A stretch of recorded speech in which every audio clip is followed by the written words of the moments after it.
guys, this is Lea with Earthworks. I work in the nursery and today I'm in my greenhouse and we're just going to be going over some typical problems that I see our customers having with their house plants. So oftentimes we have customers come in and they're dealing with a lot of pests on their plants, and it's not your fault. It just happens, especially with the house plants because they're so picky. So we see a lot of fungus gnats, and so fungus gnats happen due to overwatering. And so we typically ask that you just stop watering and let your soil completely dry out. A good natural way to get rid of fungus gnats is sprinkling cinnamon on top of your soil. The cinnamon keeps away the gnats, and so that way they can't lay eggs. So you're still going to have to go through that cycle of the eggs hatching. Over time, you should stop seeing the fungus gnats. So just make sure that you're not watering your plants too much, because that wet soil is a breeding ground for fungus gnats. And then hopefully sprinkling cinnamon on top can help. If it's really bad, you can look into doing the dried mosquito balls that you can add into the soil. But the only thing that you want to watch out with is with the mosquito balls is your pets. If you have cats or dogs that like to get into your plants, that would not be a good situation. Sometimes we also see customers coming in with spider mites on their leaves. Spider mites can look like these little red dots underneath the leaf, so you can check by picking up or by folding up the bottom of the leaf and seeing if there's these little red dots. And spider mites often have webs. And so you can see them very light. It just looks like a ball of white fuzz on just stems of your leaf or on top of the soil, which ought to be spider mites. And so what we have here at Earthworks is called Captain Jack's Dead Bug. So Captain Jack's is a great pesticide and it's very versatile. So it's not just good for spider mites, you could use it for a lot of other things as well. So it's a concentration, so you'll just mix it in with the water and you can spray it on your plants, and the directions are right here. And of course, if you have any questions, you can ask us at the nursery. Actually, what we see often for pests on our plants, our house plants, are mealybugs and aphids. And so you could go with neem oil or the horticultural oil. They're both great options and they are organic. One thing about neem oil is that it can tend to burn your leaves, but it is great. So I recommend if you're putting neem oil on your plants, make sure that you're not leaving your plants out in the sun where they could burn. And it is kind of smelly. It has a smell like garlic. So that is something to be aware of before you do it. In case you put it on your plants, you're like, it smells like garlic in here, I don't want that. So, but also another great is the horticultural oil. And it just helps with aphids, mites, scales. It's like the Captain Jack's Dead Bug. It is really versatile, and this would really help with your plants, and it's an organic route to take. All right, so second problem that we see a lot with houseplants is fungus.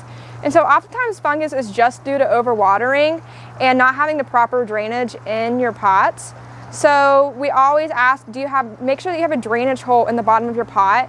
Especially a lot of our pots here in the nursery don't have drainage holes in them, and a great trick is just to keep your plants in the nursery pot and you just drop them down in a piece of pottery that you do like.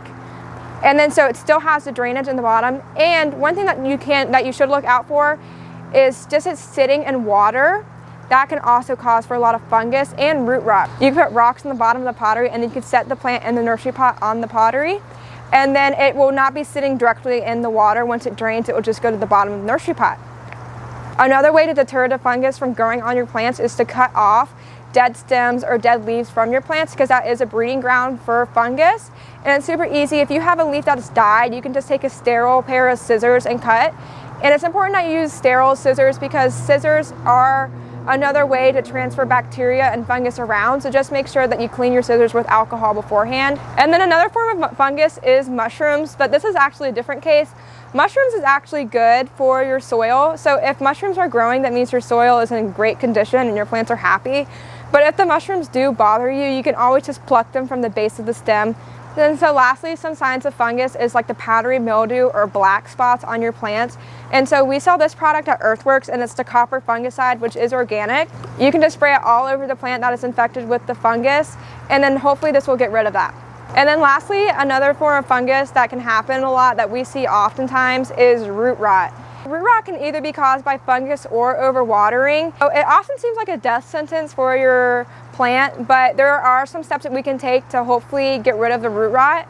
First step that you would take is just to simply take the plant out of the pot and to completely rinse all the soil off from the roots. And that way you can check to see, are any of your roots mushy? Are they just totally falling off? or are they actually pretty healthy and there's just certain areas that look like they have rotted away. Inspect your roots. The ones that are mushy, the ones that are like dark and falling off and rotting, take sterile scissors and cut the roots off. And then again, it's important to use sterile scissors so you don't transfer any bacteria or fungus over. And then as a preventative, you can spray the roots with the copper fungicide if the root rot is caused by fungus. But there is also a chance that the root rot was caused by overwatering. And so once you cut all those roots away that are rotted and you replant the plant, you just really need to make sure that you're not overwatering your plants so you can avoid the root rot. And then lastly, if almost all of your roots are rotted away, you still can save your plant. There's still hope for your plant, and what we can do is you can propagate your plant. You're taking a cutting from a node. So for instance, we have the string of pearls, and the string of pearls are so easy to propagate. You would just simply cut right in between one of the pearls, and then you would let it sit in water and wait for the roots to grow. And if you are notorious for overwatering your plants, you can invest in a moisture level reader, and that can just make sure that you're letting your soil dry out before overwatering. If you don't want to go that far, you can just simply stick your finger in the dirt, and if the first 2 inches are pretty dry, you can go ahead and water your plant. But if those first 2 inches are sopping wet, you should hold off for a week. So last thing we're going to talk about is fertilizing. Fertilizing your plants is a great way to grow bigger plants and have your plants look even better. And so I have 3 great options for fertilizing your plants that are all available here at our nursery. So one great option is the Dynamite Slow Release Fertilizer. This fertilizer lasts up for 3 months, so if you feed your plants with this fertilizer, you won't have to worry about feeding them again for another 3 months. And it comes in the form of pebbles, which is super easy and not messy, and you just sprinkle it over the top layer of your soil. Okay, so another form of fertilizer is the Jack's All-Purpose Fertilizer. This fertilizer you will mix in with your water, and it's great for an instant feed for your plants. And you can use these two together, so you can sprinkle your plants with the Dynamite Slow Release Fertilizer, and then you can go ahead and feed your plants with the Jack's Fertilizer. And lastly, we have the organic Neptunes Fish Fertilizer.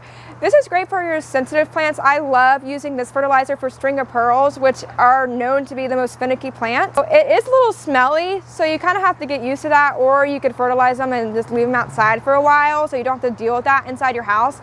But this is a great route to go for your pickier plants. Okay, so that about wraps things up. So we have all these options here available at our nursery, and if you are having any problems with your houseplants, you can always come in here and you can show them to me or any of our other staff, and happy planting.